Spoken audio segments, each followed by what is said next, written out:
और ये महावीर स्वामी ने किया। बड़े से बड़ा सम्राट उनके चरणों में इसलिए झुकता था कि सम्राट ने तो 2-4 राजाओं को, 2-4 राज्यों को, लेकिन महावीर ने बड़ी संपदा त्याग करके अपने भीतर के विकारों को जीता था। जय हो। इसलिए कहा नमः श्री वर्धमानाय। शुरुआत नमः श्री, शुरुआत कहां से होती है? नमस्कार। आज के शुभ समाचार ये हैं कि आज वीर शासन जयंती है शुरू नमस्कार से होती ना। अब वो इंग्लिश मैन होंगे तो क्या बोलेंगे? Good morning, good afternoon, good evening, और क्या बोलेंगे?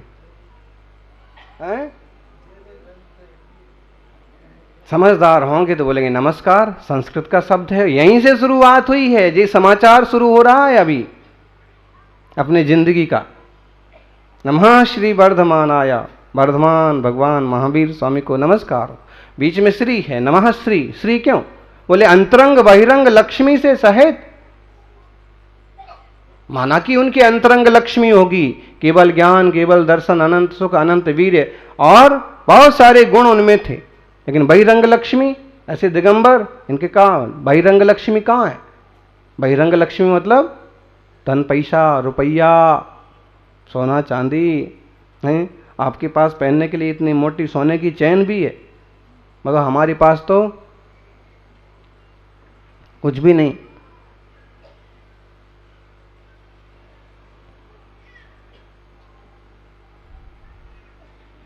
क्या करें बताओ? ठीक है, नहीं है तो नहीं।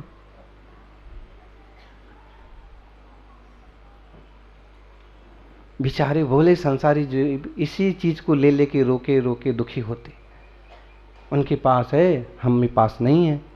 अरे तुम उनको ही क्यों देखते हो कि उनके पास है और हमारे पास नहीं है? कभी तुम हमको भी देख लो।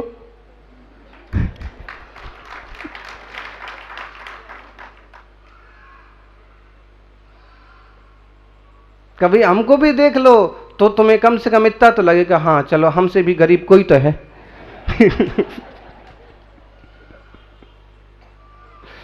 अगर हमें समझ जाए कि जड़ चीजें हैं, जड़ वस्तुएं हैं, जड़ पदार्थ हैं, तो जैसे सब त्याग करके महावीर स्वामी आनंदित थे, सब त्याग करके मुनिराज आनंदित होते हैं। हम उनकी बात नहीं करते हैं, कोई भोले भाले त्यागी छोड़ करके भी जोड़ने की बात करने लगते। भोले भाले हैं, शायद उन्हें अच्छा मार्गदर्शन नहीं मिला, नहीं तो यहां तो कुछ नहीं चाहिए। चाह गई चिंता गई, मनुआ बेपरवाह, जिनको कछु ना चाहिए ते साहन के साह। सिंहासन लगा है और उसके ऊपर सूरज लगा है। बोलो अब हमसे बड़ा कोई है दुनिया में? पंच परमेष्ठियों को पंच परमेष्ठी, पंच 5 ही हैं, अरहंत सिद्ध आचार्य उपाध्याय साधु मुनिराज, और वो परमेष्ठी हैं, सबसे श्रेष्ठ पद वाले हैं। दुनिया का कोई भी नेता, अभिनेता, मंत्री, प्रधानमंत्री कभी भी सौभाग्य मिलेगा तो उनके चरण स्पर्श करके अपने जीवन को महान बना के श्रेष्ठ मानेगा। क्यों? ये परम है, श्रेष्ठतम है, कुछ नहीं। जबरदस्ती महान बने फिरते हैं बोले नहीं। उनके पास वह नहीं है जो आपको आंखों से दिखता है, उनके पास वह है जो अंदर की आंखों से देखा जाता है।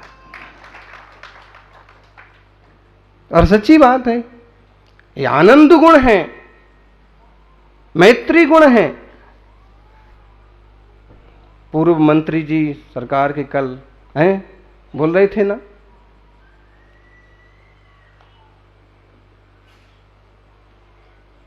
आम जनता को भी मार्गदर्शन मिलना चाहिए। हम तो पहले ही सब जीवों को अपने जैसा मानते। महावीर स्वामी ने खुला कहा है, क्या कहा है? परस्परोपग्रहो जीवानाम।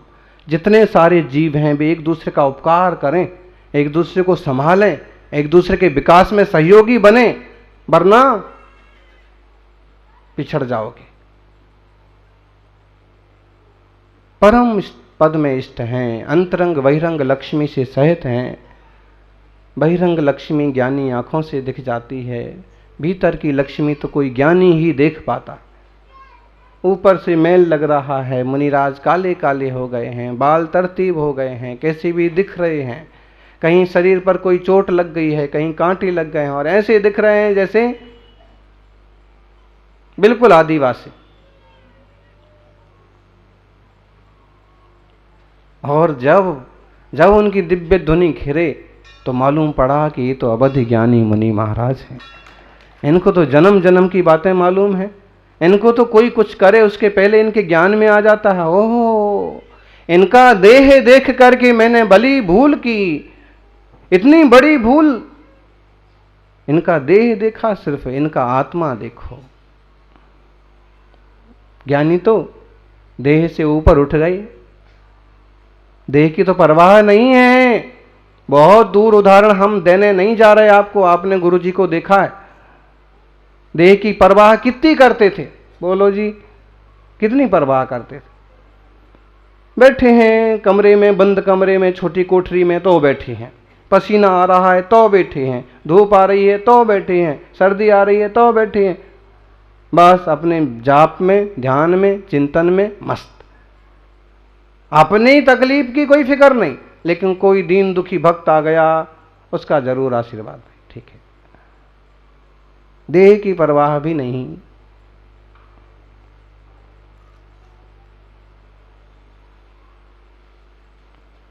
सज्जनों, नमः श्री वर्धमानाय निर्धूत कलिलात्मने शालोका नाम त्रिलोका नाम यद विद्या दर्पणायते। जिनका अंतरंग ज्ञान में लोक और आलोक एक साथ झलकते हैं, और ये बिल्कुल संभव है। आज आपके पास 4G आ गया क्या? नहीं आया? हाँ, किसी के पास तो होगा। 3G तो आ ही गया है, 4G भी मार्केट में तो आ ही गया है। आ गया ना, पंडित जी के पास तो हो ही गया, सबके पास आ गया। लो 5G, ध्यान रखो, 3G 4G काम नहीं आएंगे, 3G गोरजी काम आएंगे। बिल्कुल। अब ये 4G 5G में आप देख लो, स्मार्टफोन में देख लो आप कि कितनी तेजी से आप यहां बैठे, अमेरिका में क्या हो रहा है, इंग्लैंड में क्या हो, ब्रिटेन में क्या होगा, पाकिस्तान में क्या हो रहा, और सैटेलाइट और सेट कर लिया ना, इंटरनेट और सेट कर लिया, तो फिर एक तरह से प्राइवेसी ही खत्म हुई जा रही। अब निजी काम भी मालूम पड़ जाएंगे ना, सैटेलाइट सेट है आपके फोन में तो आपको मालूम पड़ेगा कि प्रधानमंत्री अब लघु शंका कर रहे हैं, कहां कर रहे हैं वो भी मालूम पड़ेगा। अच्छा है कि ये चीजें समाचार नहीं बनती हैं। इतना ही समाचार बनता है कि राष्ट्रपति को छींक आई, और ये सब बनने लग जाए ना समाचार, अपना प्रवचन छपने के लिए जगह ही नहीं बचेगी। फिर जो भी है ये समझ लो, हमने उदाहरण इसलिए निकाला है कि इतने से डिब्बे में इतनी सारी दुनिया भर की चीज आई हैं जो कि जड़ है। क्या है ये? जड़ है, ये यंत्र है, ये आदमी ने बनाया है।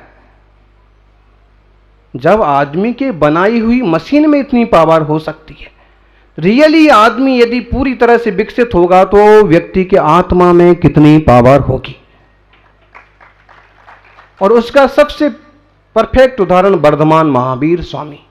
और जो कहा है कि लोक अलोक को जानते हैं, इसमें बिल्कुल कुछ भी गलत नहीं है। जैसे मोबाइल मशीन से हम जान रहे हैं दुनिया भर की चीजें, वे डायरेक्ट जानते थे, उन्हें कोई जरूरत नहीं पड़ती थी। उनका सोल, उनका आत्मा इतना प्योर था, उनका ज्ञान।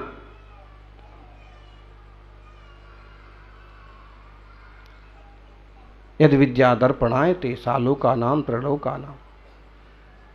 धो डाले हैं सारे कर्म, सारे विकार जिन्होंने। ये प्योरिटी कहां से आई? धो डाले हैं सारे विकार।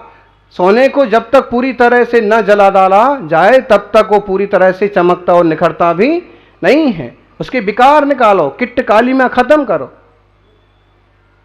किट्ट काली काली धूल, कालीमा जो उसमें मिक्स होकर के कालापन छाया है, जिससे और मेहनत से निकालना पड़ता है।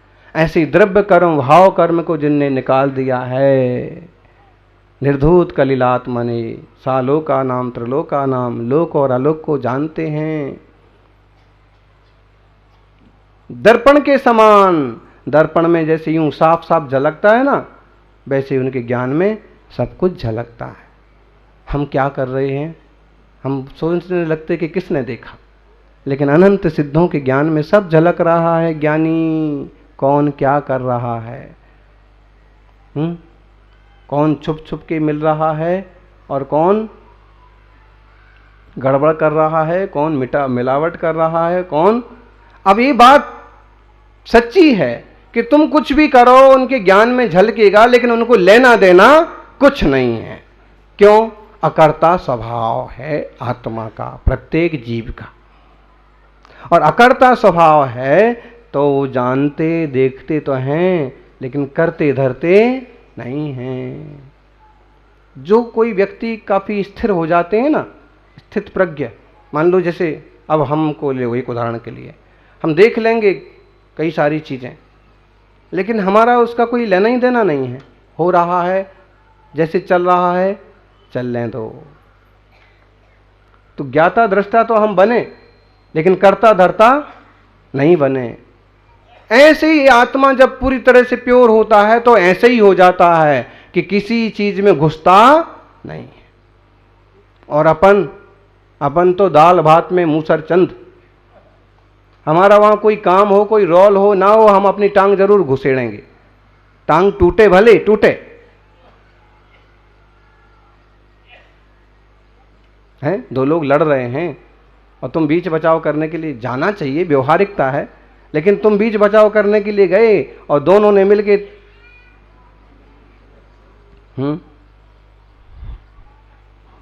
चौबे जी चले छब्बे जी बनने, रह गए दुब्बे जी।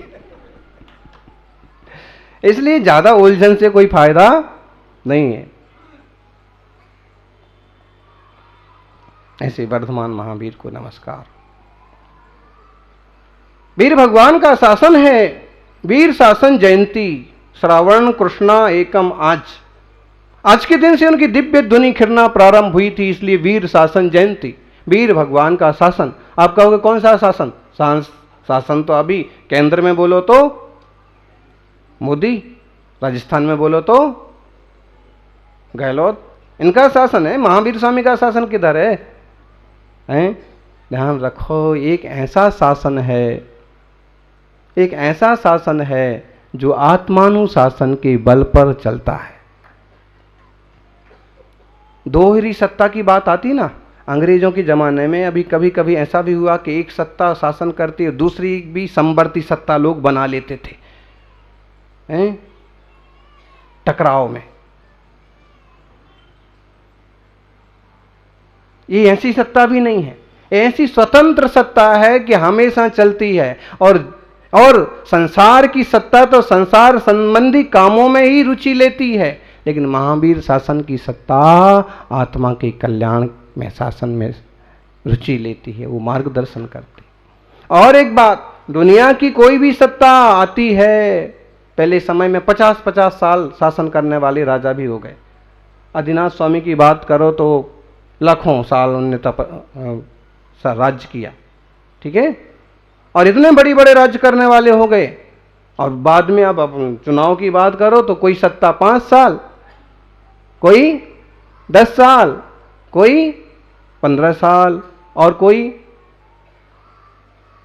20 साल।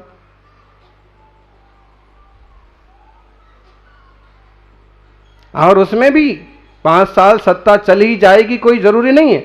बहुमत मिल गया है, 198 में से 101, 102 मिल गए, बहुमत मिल गया। लेकिन सामने वाले ने आपके 5-10 विधायक खरीद लिए तो गए काम से। ये अपना देश बहुत बढ़िया देश है, यहां साग भाजी से लेकर के विधायक सांसद तक बिकते हैं।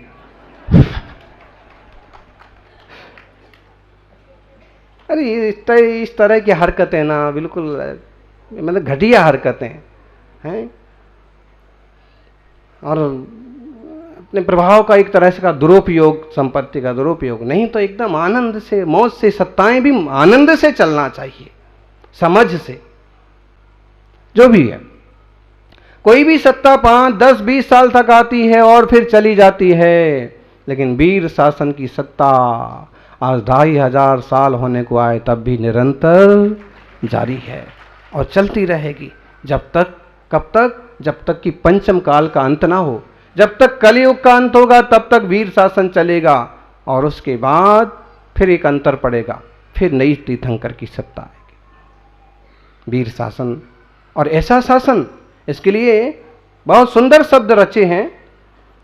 श्रीमद् परम गंभीर स्याद्बाधा मोग लांछनम जियात् त्रैलोक्यनाथस्य शासनम जिन शासनम। 1500 साल पहले इस श्लोक की रचना हुई। कैसा है ये वीर शासन? श्रीमत है, परम गंभीर है, शादबादा मोग लांछना, श्रीमान है, इसके पास बहुत शक्ति है और संपदा है, परम गंभीर है, वैसे ही बहुत गंभीर शासन है ये। और कैसा है? शादबादा मोग लांछनम, इसका झंडा कैसा है? शादबाद चिन्ह से चिन्हित इसका ध्वज है। हर एक राज्य का एक झंडा होता है, यहां भी कल्पना की शादबाद ध्वज। जी हाँ, त्रैलोक्यनाथस्य शासनम जिन शासनम। ऐसे 3 लोक के स्वामी का शासन हमेशा जयवंत हो, जयवंत हो। अब देखिए फिर आजकल ऐसा क्यों हुआ? बहुत थोड़े से रह गए और थोड़े में भी गड़बड़ करने लगे लोग। लोगों की कमजोरी है, शासन की नहीं। जैन धर्म की वीर शासन की कोई कमजोरी नहीं है। ऐसा कोई दुर्भाग्य है कि परम पवित्र सत्ता हमारे पास होते हुए भी हम सारे लोगों को उससे नहीं जोड़ पा रहे हैं और ये अमृत हम सबको नहीं पिला पा रहे। अहिंसा का अमृत, सत्य का अमृत, सदाचार का अमृत, अनेकांत का अमृत, मैत्री भाव का, प्रेम भाव का श्रीमत है यह शासन। मतलब इसकी संपदा है अहिंसा, सत्य, आचौर्य, ब्रह्मचर्य, अपरिग्रह, अनेकांत, मैत्री भाव, कितने सारे सिद्धांत संपदा है। और भौतिक संपदा देखना है तो सम्मेद शिखर, गिरनार, चंपा, पावापुरी, कैलाश, शत्रुंजय, पालिताना, पावापुर, चंपापुर, कितने सारी संपदा, भौतिक संपदा। आज जमीन में से मूर्तियां खुदती हैं तो अक्सर कर तीर्थंकर प्रतिमा निकलती, नग्न दिगंबर मूर्तियां निकलती हैं, कहीं देवी देवता की मूर्तियां निकलती हैं तो या तो वो उनकी यक्ष यक्षिणी रूप होते हैं। भले आजकल कई लोग उनको स्वीकार नहीं करते, नहीं पहचानते,